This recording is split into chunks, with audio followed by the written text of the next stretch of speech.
Alright, YouTube, we're back for another review. Another Serie A player. This time it's going to be Koné, the midfielder from Roma. What a card, a powerhouse, an absolute unit in the midfield. This card is unbelievable. 100,000 coins, such a fun card to use. Let's break it down, talk about the pros, the cons, everything about it. If you guys enjoy the video, sit back, relax. That's all I ask for you guys, just relax, right? Let's break down the play styles, everything you need to know about this card. 86 rated, okay, centre mid. You can also play in the CDM position, so you can have a versatile midfielder, whether you want a holding midfielder, someone dropping in a little bit deeper, whether you want a box to box. This card has a little bit of everything, okay? 86 rated, he has 81 pace, which means he's not going to be too slow on the transition. He's going to be able to go from defense to offense and vice versa. He should be good about getting up and forward down the pitch. Between that, we have acceleration at 82 with sprint speed at 80, okay? So like I said, he's just a nice average 80 pace, really good stuff to get through, and that's all you need in a midfielder, right? You're not going to be too greedy. That's what you want. Then we have his shooting, 82 shooting. Now he's not a cam, he's just a midfielder, so you're going to need him. I use him in the 4-4-2, which I think is perfect for this type of box to box.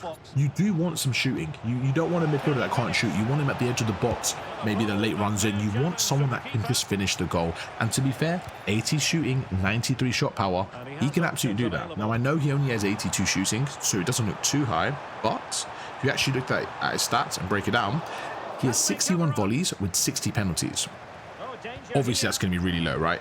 So what that's going to do, that's going to take down his shooting overall, but his actual shooting stats that we care about: 82 attack positioning, 80 finishing, 93 shot power, and 84 volley long shots. That's actually really useful.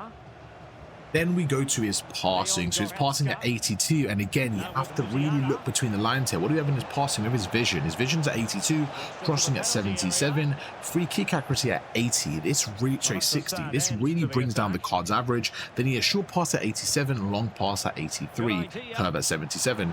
If I could boost one stat, I probably would boost his passing just a bit. Obviously, it's one of his lowest stats, but in general, like for a midfielder, that's probably where I would say someone like De Jong probably is a bit better than this Koné card. It's just because of that passing, like having the tick-attack and play style. And I do think passing is super important as a centre mid. It's probably the most important thing, just to be able to like string the ball across, and he's going to have the most touches and just stuff like that. But for me, he was more of my destroyer. He was my DM that was going to hold and really win the ball back, get the ball to De Jong, who was his partner. So it wasn't too fussed, but if I'm being hypercritical, I would maybe prefer some more passing. Then we have his dribbling, 88, fantastic dribbling. This is actually his best attribute, which was kind of weird because I didn't need his dribbling to be this good, if that makes sense.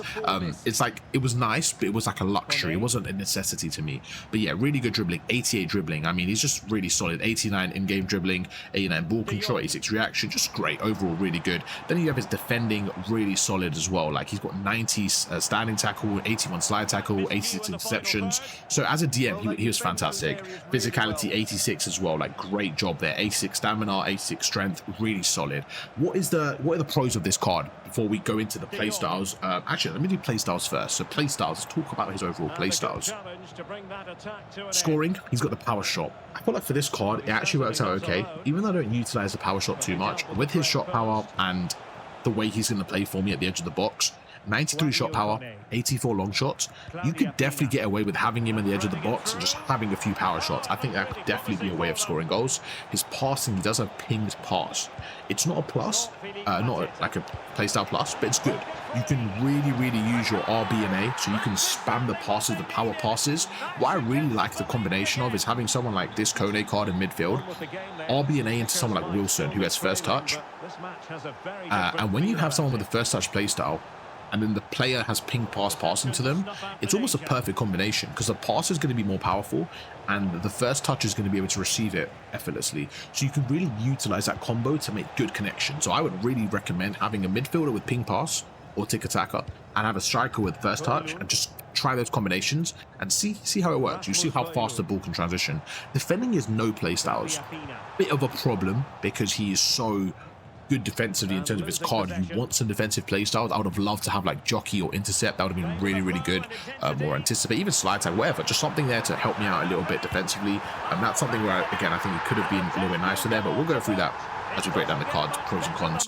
Ball control is technical, which is again for his dribbling. I don't need it, you know. He's my midfielder. If anything, he might be a DM, so it's more of a luxury. It's still nice though to get out of midfield areas. I like having my midfielders be able to dribble.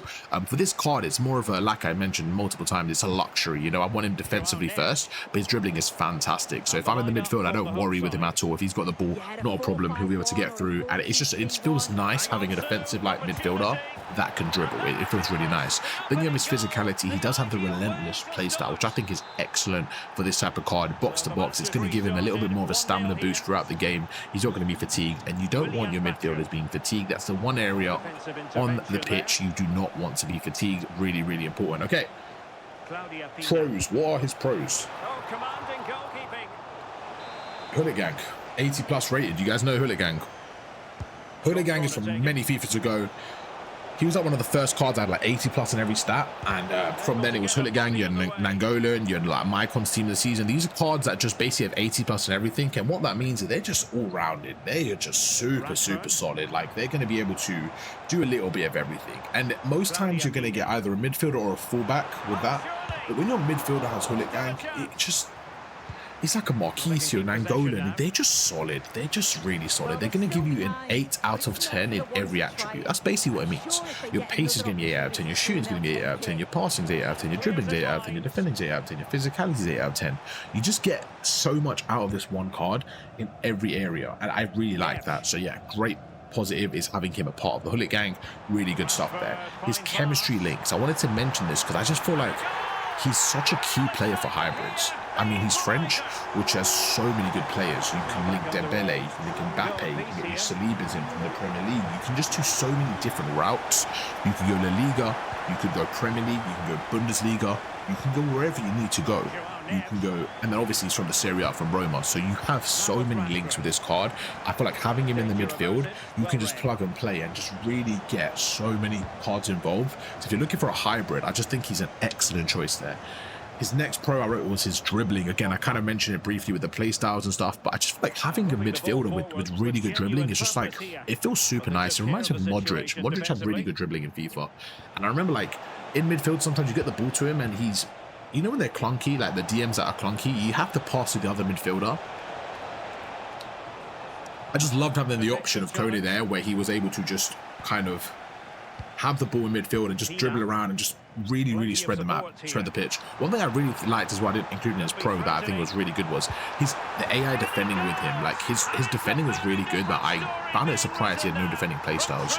Like, his defending was pretty good. Considering he has no playstyles, it was really good. But yeah, those are his pros. The only cons I did say, and this is where I feel like it's a weird one with special cards, because their price are going to be a little bit higher than like a gold card, but I still feel like gold De Jong and gold Reinders, if I had to pick like one midfield, probably pick those two a little bit ahead. Like, De Jong's 70,000 coins, and I just feel like even though this card's a bit better than De Jong's, like overall De Jong's gold card, I feel like De Jong's play styles I prefer personally. He has 3 passing play styles, where if you look at this card, he only has ping pass, right? De Jong has incisive pass, tiki-taka plus, and inventive. I don't care about inventive, but I just feel like the tiki-taka plus for me, like that playstyle plus, does kind of, I could definitely feel the difference. So Koné is 100k, De Jong is 80k. I pair them together, sorry, De Jong is 70k. I pair them together, but it was just something I wanted to mention. Just having no playstyle plus for 100k, you know, it's just one of those. So I just wanted to mention that as a bit of a con. And the other con, like I said, is no defending playstyles. I don't mind if I have De Jong as my passer, right? But if Koné is going to be with him and maybe he's going to be the one a little bit holding, he needs some defensive playstyles. That's something that I think is missing from this card. If this card had like defensive playstyles, I can easily see it be like 150, 200k. I think the defensive playstyles does keep this card at 100k. That's kind of where I'm at with this card, but I still think it's really good. I still think it's really good, and even though the lack of playstyles are there for sure, I think his card plays really well. I'm just worried that, not worried, but I can see other cards being better than this card because of playstyles. The base stats of this card are incredible. I think playstyle to where it really comes in, and you can definitely see in game some other cards taking over the next few weeks and months. But I love this cards overall. It's really fun to use, and like I said, if we could get a version with more playstyles, I would definitely see this card being absolutely incredible. I'm going to give this card an 8 out of 10. It would easily be 9.5 if he had a little bit more playstyles. Honestly, if he had a playstyle plus, I think it's a 9. So that's how important playstyles are. So I'll give him a strong 8. I'll give him an 8. He's 100k, so I'll give him an 8. If it was a bit cheaper, I'll give him a bit more. I'll give him a strong 8. I'll give him a strong 8. He is good. Like I said, box to box, plus as well. So he's a good card, man. We'll give him a strong 8. We'll give him a strong 8. Hope you guys enjoyed the video. If you did, drop a like, subscribe. Let me know what you want to see, and we'll do some more player reviews. So let me know who you want to see, and catch you guys from tomorrow. Peace.